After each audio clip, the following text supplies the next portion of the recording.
ॐ अज्ञानतिमिरन्धस्य ज्ञानञ्जनशलाखया चक्षुरुन्मीलितं येन तस्मै श्रीगुरुवे नमः। नमो ॐ विष्णुपादाय कृष्णपृष्ठाय भूतले श्रीमते भक्तिवेदान्त स्वामिन् इति नामिने। नमस्ते सरस्वते देवे गौरवाणी प्रचारिणे निर्विशेषा शून्यवादी पाश्चात्य देशतारिणे। जय श्री कृष्ण चैतन्य प्रभु नित्यानंद श्री अद्वैत गदाधर श्रीवासदि गौर भक्तवृंद। हरे कृष्णा कृष्ण कृष्ण हरे हरे, हरे राम राम राम हरे हरे। हरे कृष्णा। तो पिछली कथा में हम भगवान कृष्ण यशोदा माई और नंद महाराज के घर में अपनी उनकी बाल लीला भगवान की उसके बारे में वर्णन कर रहे थे। तो जब भगवान थोड़े बड़े हो गए और घुटनों के बल और कोहनी के बल चलना उन्होंने प्रारंभ किया, तो पूरे वृंदावन वासियों को, पूरे व्रज धाम को आनंद में उन्होंने डुबो दिया। भगवान की अद्भुत बाल लीलाएं देख करके सारे व्रजवासी आनंद में डूबे रहते थे। जैसे हम छोटे बच्चों को कमर में एक छोटी सी घंटी लगा देते हैं और पाँव में नुपुर वो पहना देते हैं, और जब छोटे बच्चे कोहनी के बल, पाँव के बल, अपने घुटनों के बल चलते हैं तो जो मधुर ध्वनि आती है वो बड़ी ही मनमोहक होती है। तो सारे व्रजवासी जो हैं इसका आनंद, इसका लाभ उठाते थे, ये लीलाएं देख करके, और आनंद मग्न रहते थे। भागवतम में बताया है कि इस समय भगवान की किस प्रकार की लीलाएं होती थी। कई बार कृष्ण और बलराम ऐसे घुटनों के बल पर चल करके जाते थे, तो सामने से कोई दूसरा व्यक्ति अगर आ जाता था तो ये डर जाते थे, जब उनको पहचान नहीं पाते थे, और डर के मारे वापस घुटनों के बल अपने माता के पिता के पास वापस लौट जाते थे। कई बार ये बालक क्या करते, इनकी माँ यशोदा और माता रोहिणी इनके ऊपर चंदन का लेप लगाती थी। तो शरीर को ठंडा रखने के लिए बच्चों के ऊपर चंदन का लेप लगाया जाता है। तो कृष्ण और बलराम घुटनों के बल चलते हुए कई बार माटी में लेट जाते थे, गिर जाते थे, और उनका सारा शरीर जो है चंदन के साथ साथ व्रज धूलि से पूर्ण रूप से सन जाता था। और बाद में दोबारा अपने माता पिता के पास आते थे, माता यशोदा के पास आते थे। तो माता यशोदा उनको गोद में लेकर के, रोहिणी माँ गोद में लेकर के बलराम जी को उनको स्तनपान कराती थी। और जब वो स्तनपान करते थे और उनके छोटे छोटे दांत निकलते हुए जब माता यशोदा और रोहिणी माता देखती थी, उनका आनंद और बढ़ जाता था कि हमारे बालक जो हैं धीरे धीरे बड़े हो रहे हैं। और एक अद्भुत लीला इस समय की बताई जाती है कि कई बार घुटनों के बल चलते चलते कृष्ण और बलराम जो हैं गौशाला तक पहुंच जाते थे। तो गौशाला में पहुंचने के बाद में बड़े नटखट थे बचपन से ही। तो ये क्या करते, गाय के बछड़े की पूंछ पकड़ लेते थे। तो जब उनकी पूंछ पकड़ लेते थे तो बछड़ा जो है घबरा जाता था कि भाई ये क्या आ गया, किसने आकर के हमारी पूंछ पकड़ ली। तो ये बछड़े जो है डर के मारे इधर उधर उधर उधर करके भागते थे और ये जोर से जो है बालक उनकी पूंछ को पकड़े रहते। तो आप अंदाजा लगा सकते हैं बछड़े की पूंछ इन बालकों ने पकड़ी हुई है और बछड़ा जो है डर के मारे घबरा करके इधर उधर भाग रहा है। तो पूरे व्रज की धूली में इनका पूरा शरीर जो है इस प्रकार से लिपट जाता था। तो माता यशोदा और रोहिणी माता इस अद्भुत लीला को देख करके जो उनकी सहेलियां थी गोपीज, उन गोपियों को भी बुलाती थी और ये गोपी और यशोदा माई और रोहिणी माता ये अद्भुत लीलाएं देख करके आनंद विभोर रहती थी। उनका मन जो है इस प्रकार के दिव्य आनंद में डूबा रहता था। इसके बाद में धीरे धीरे कृष्ण जो है और थोड़े बड़े हुए, बलराम जी भी थोड़े बड़े हुए।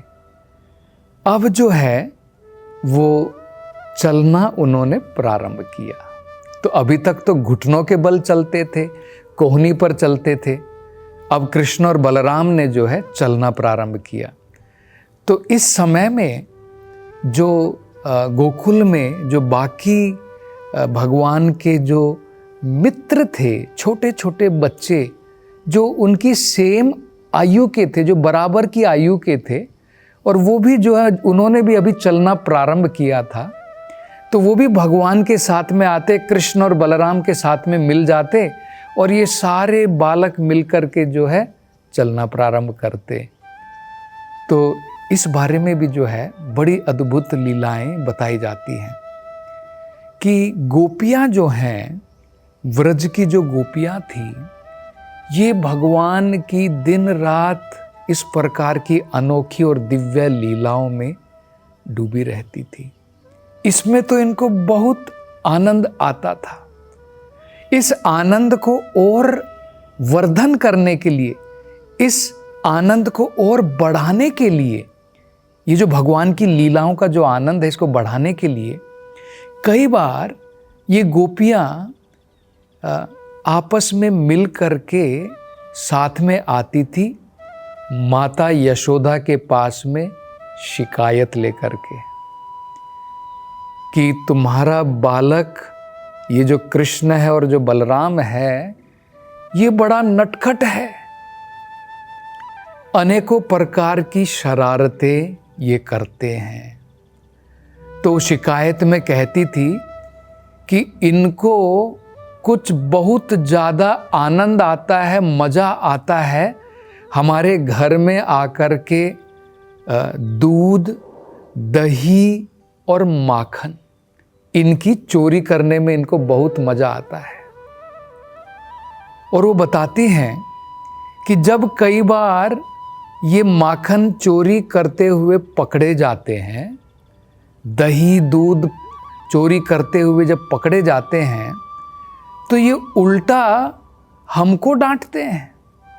ये हमसे कहते हैं कि क्या तुम सोचती हो कि हमारे घर में माखन दही की कमी है कि हम तुम्हारे घर में ये माखन दही चोरी करने के लिए आएंगे। तो ये बालक बड़े नटखट हैं और कहती हैं, आगे बताती हैं ये गोपियां कि हम जो हैं ये माखन छिपा करके रखती हैं अपने घर में इसके कारण, क्योंकि हमें पता है हम तो अपने घरेलू कार्य में व्यस्त रहते हैं और जब हम इस प्रकार के घरेलू कार्यों में व्यस्त रहते हैं ये बालक जो है कहीं ना कहीं से हमारे घर के अंदर में घुस जाते हैं और घुसने के बाद में ये अगर हम छिपा करके भी रखते हैं, दूध दही माखन वगैरह सब हम छिपा करके उसका स्टॉक जो है रखते हैं, माता यशोदा आपने जो है इन बालकों को इतने सारे आभूषण, सुंदर आभूषण पहनाए हुए, इन आभूषण की, इसके जो प्रकाश जो निकलता है इन आभूषण से, इस प्रकाश से ये सारे के सारे हमारे छिपाए हुए माखन के मटके, हमारे दूध और दही के मटके सब ढूंढ लेते हैं। और कई बार जब हम ऐसी जगह पर छिपा देते हैं कि इनको इतनी आसानी से ना मिले, और जिस दिन इनको नहीं मिलता है ये बहुत नटखट हैं। गुस्से में आकर के, क्योंकि चोरी करने आते हैं माखन और दूध और दही, और जब हमने ऐसी जगह पर छिपा दिया है कि इनको नहीं मिलता है, तो ये क्रोध में आकर के क्या करते हैं, हमारे कमरे के अंदर में जो छोटे बच्चे सो रहे होते हैं उनको आकर के चूटी काटते हैं, पिंच करते हैं। और जब वो बच्चे रोने लगते हैं तो ये आनंद लेकर के, खुश होकर के तब बाहर भाग जाते हैं।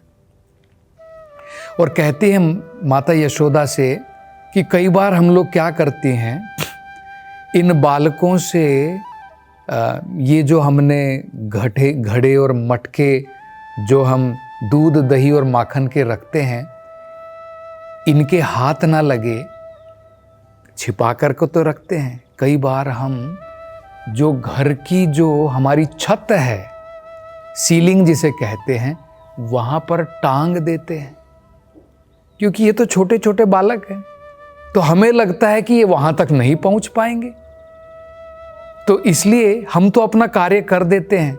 हम जो है मटकों में डाल करके उसे छत से लटका देते हैं। लेकिन ये बालक इतने चतुर हैं, ये क्या करते हैं, जो हमारे घर के अंदर में जो ओखल है, ओखल जो है एक प्रकार का जिसमें मसाले वगैरह पीसे जाते हैं, तो उसे ओखल कहते हैं। तो ओखल खड़ा रहता है, तो ये बालक क्या करते हैं, उस ओखल के ऊपर अलग अलग प्रकार के जो लकड़ियों के टुकड़े पड़े रहते हैं, उनको जमा करके किसी न किसी प्रकार से ऊपर तक पहुंच जाते हैं। और बाद में वो माखन और जो दूध और दही है वो तोड़ करके ले आते हैं। और कई बार अगर वहां तक नहीं पहुंच पाते हैं तो क्या करते हैं, किसी लकड़ी से लेकर के उसमें छेद कर देते हैं, और बाद में जो है जो वहां से टपकता है, गिरता है, उसको खा करके आनंद लेते हैं। और कई बार ये केवल अपने आप ही नहीं खाते हैं, ये बंदरों को भी खिलाते हैं। बंदर भी जो हैं वो भी इनके सहयोगी बन गए हैं, वो भी इनके साथ साथ में आते हैं। और जब ये बंदर जो हैं बढ़िया प्रकार से खा करके जब उनका पेट भर जाता है, तब ये दोबारा इन बंदरों को जो है दही माखन देते हैं। और जब वो नहीं खाते हैं तो हमारे ऊपर ये उल्हाने देते हैं, देखो तुम कहती हो कि हम तुम्हारे माखन चुराने आते हैं, तुम्हारा माखन तो इतना बेकार है, बंदर भी नहीं खाते। और आप कहते हैं कि हम लोग आपका माखन चुराने के लिए आते, आपकी दही दूध चुराने के लिए आते, इतना बेकार माखन तो बंदर भी नहीं खाते। तो ऐसे बताते हैं। तो कहते हैं माता यशोदा आप एक काम करो, अगर आप इन बालकों के आभूषण निकाल लो तो शायद हमारी समस्या हल हो जाएगी, क्योंकि अंधेरे में भी इन आभूषणों से जो प्रकाश आता है, उस प्रकाश से ये बालक जो हैं हमारे छिपाए हुए सारे मटके ढूंढ लेते हैं। तब माता यशोदा कहती, ठीक है गोपियों, तुम ऐसा कह रही हो तो मैं कृष्ण और बलराम के सारे आभूषण निकालूं। और जब माता यशोदा ऐसे कहती, तब गोपियां कहती, नहीं नहीं माता, ये मत करो, क्योंकि हमें लगता है बिना आभूषण के भी इन दोनों बालकों में कुछ दिव्य प्रकाश है। इनके शरीर से प्रकाश, इनका शरीर जो है प्रकाशमान है, आभूषण की भी इनको जरूरत नहीं पड़ेगी। बिना आभूषण के भी ये कहीं पर भी जाते हैं, सब जगह प्रकाश है, तो उसका भी कुछ फायदा होने वाला नहीं है। तब माता यशोदा कहती, ठीक है, फिर तुम ऐसा कह रही हो तो मैं आभूषण नहीं निकालूंगी, लेकिन तुम कम से कम सही प्रकार की व्यवस्था करो जिसके द्वारा दूध दही माखन तुम सही प्रकार से रख सको।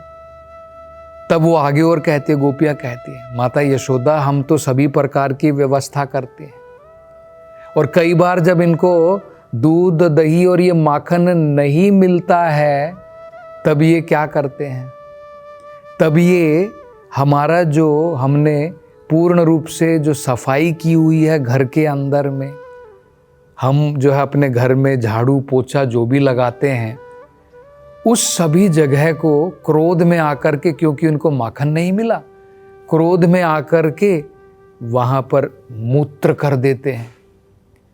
और कई बार हमारे जो बिल्कुल जो साफ जो वहाँ पर फर्श है उसके ऊपर थूक देते हैं। तो ये बड़े बहुत नटखट हैं आपके बालक। तो इस प्रकार से ये गोपियाँ जो हैं अपने आनंद को वर्धन करने के लिए इस प्रकार की शिकायतें लेकर के आती, और बाद में यशोदा माता से कहती है, देखो माता, काम तो ये इतने नटखट करते हैं, लेकिन अब देखो कैसे बैठे हुए हैं, देखो तुम्हारा कृष्ण कैसे बैठा है, जैसे मानो इसने कुछ ना किया हो, और बिल्कुल जो है शांति से आराम से बैठा हुआ है, जैसे गुड बॉय है, बहुत बढ़िया बच्चा है, इस प्रकार से बैठा है। हमारे घर में आकर के इतनी जो है नटखट शरारतें करता है, यहाँ पर आकर के आराम से बैठा हुआ है। तब माता यशोदा जो है जब इस प्रकार से शिकायतें सुनती तो सोचती कि ठीक है, मुझे अपने पुत्र को डांटना चाहिए, और डांट लगाने के लिए जब वो कृष्ण की तरफ देखती तो उसकी सूरत को देख कर के मात्र जो है माता यशोदा का मन पिघल जाता और वो उसको डांट नहीं पाती थी। तो ऐसी बड़ी ही सुंदर लीलाएं हैं, और आगे क्या बढ़िया जो है ऐसी दिव्य लीलाएं हैं, इसका वर्णन हम अगली कथा में करेंगे। हरे कृष्णा।